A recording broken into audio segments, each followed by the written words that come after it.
If your manifestation is really not working out for you right now, there can only be one of 5 things. And so it's very important that we start recognizing what it is that may be going wrong. How do we identify it? How do we correct it? And how do we realign ourselves to be able to manifest the things that we do want? Even if it means wanting to attract the love of your life, or maybe wanting to attract a new career, or even more wealth or money in your life. This will work too. It all applies, because manifestation, after all, is happening all the time. When it's not happening for you, it doesn't mean that it's not working. We just need to learn how to realign these 5 things. That's what we're going to be breaking down in this video. But before we get into it, show reel. Hit it.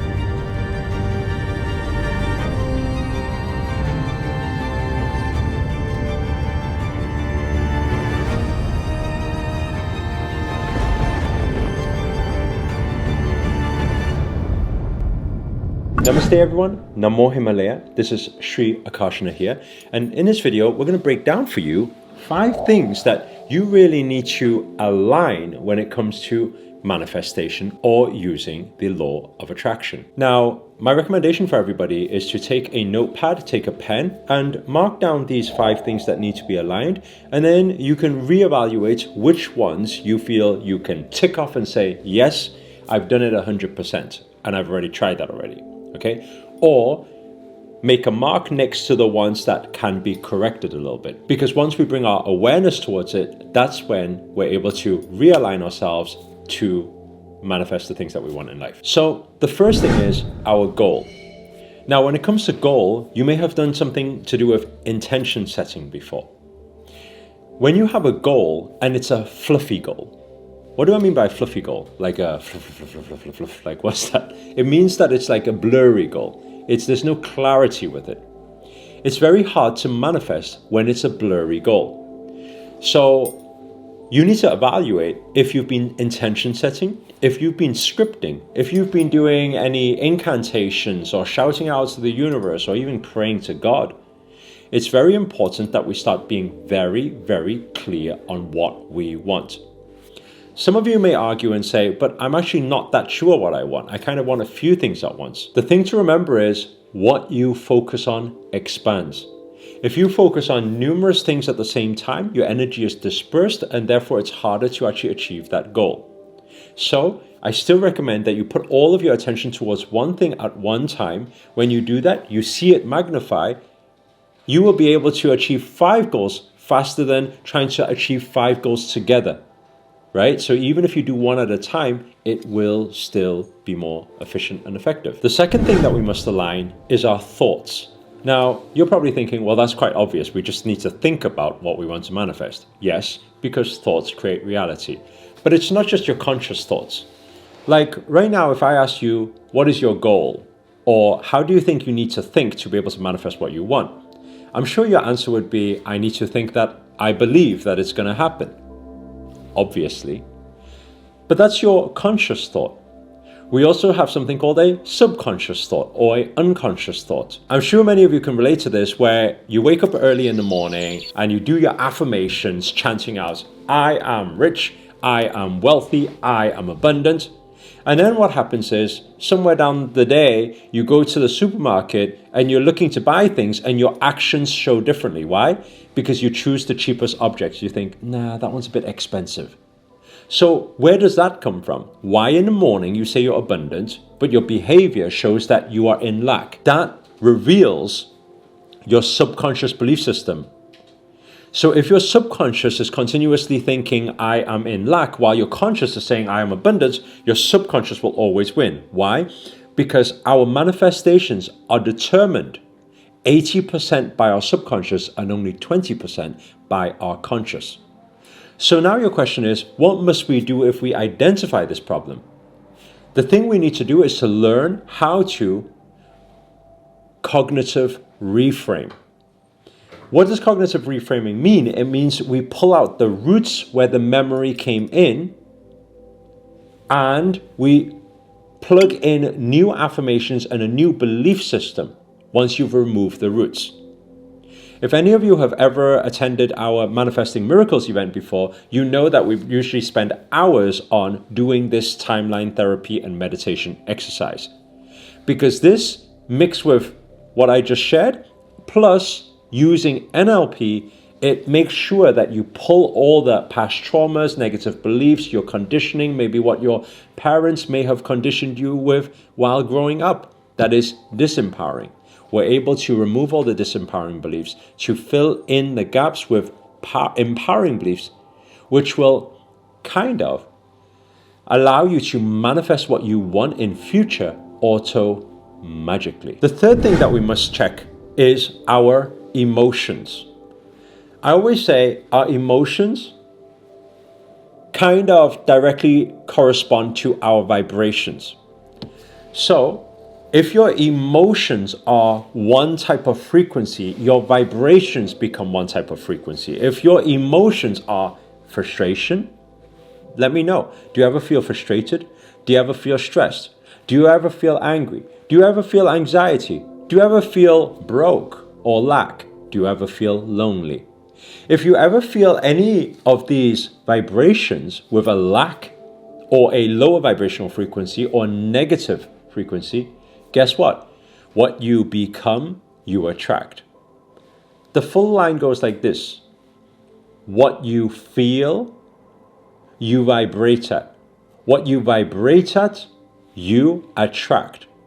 What you attract becomes your reality. So what you see around you, your whole life becomes what you attract. So it's very important to start changing and being aware from the emotions. This requires us to be very conscious in every moment of our emotional state. Once we are conscious of our emotional state, we need to learn how to instantly shift that emotional state to a positive vibrational frequency. Now, again, we teach this stuff in a lot of our programs, but the easiest way that you guys could start it off with is just by practicing gratitude. I always share with people to have an attitude of gratitude. When you have an attitude of gratitude, guess what? You cannot be grateful and sad or upset and fearful at the same time. The moment you start thinking about and feeling everything that you are grateful for, your vibrational frequency will naturally shift to the positive and high vibes. When it does that, guess what happens?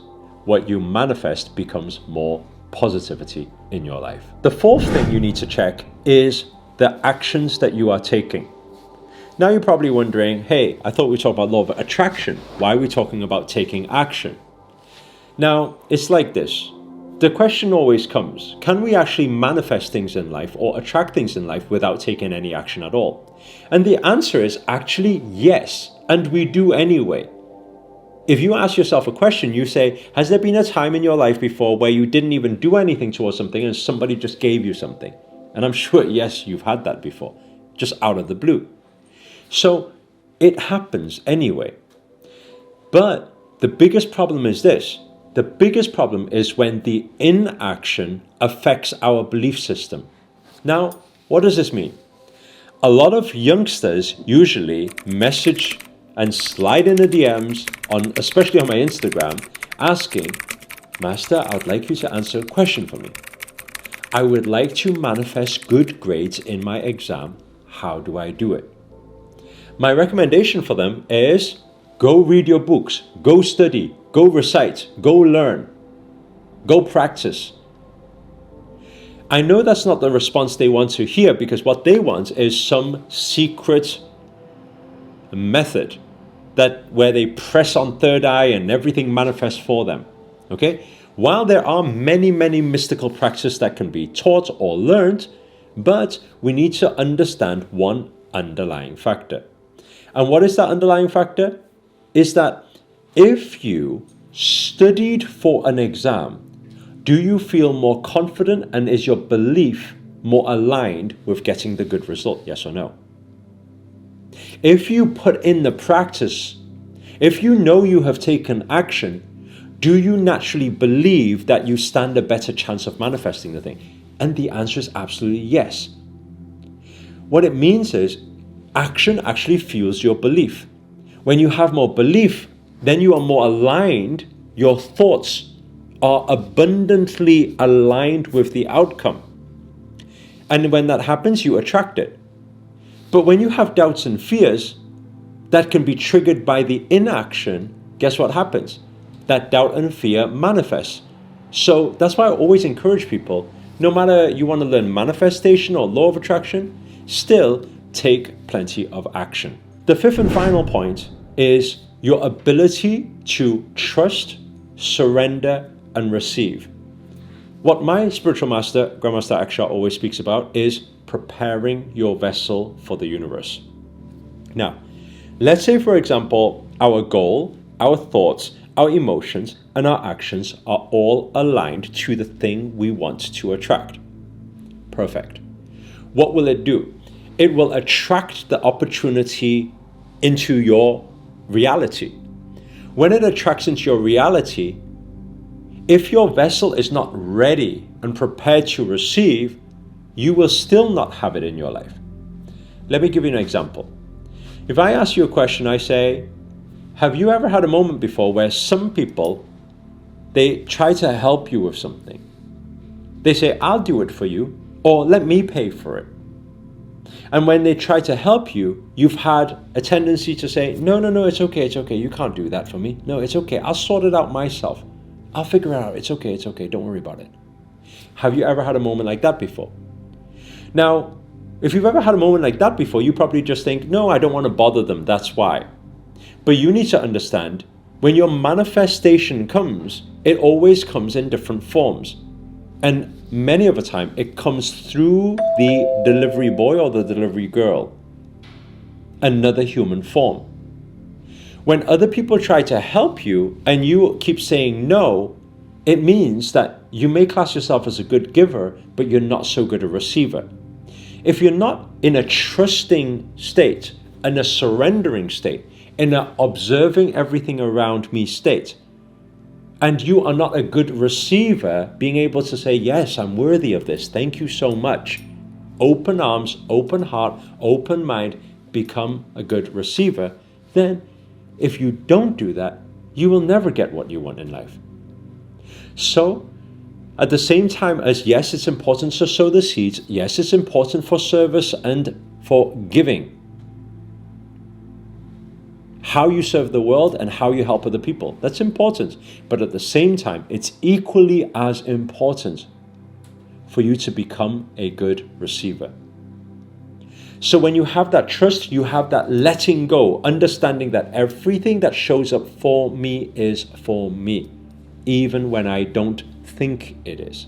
Because my mind sometimes cannot fathom what the universe has planned for me. But once you are in trust and surrender, and you are a good receiver, you will allow your arms to be wide open to bring in all the abundance that the universe has to offer you. These are the 5 things and the checklist you need to check.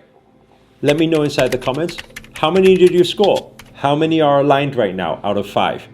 And let us know what you are committing yourself to working on.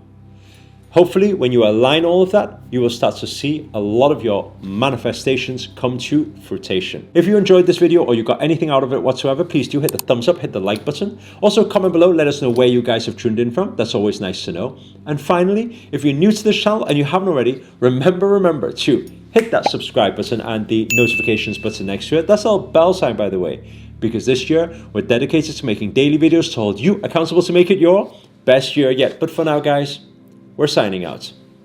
Namaste. Namo Himalaya.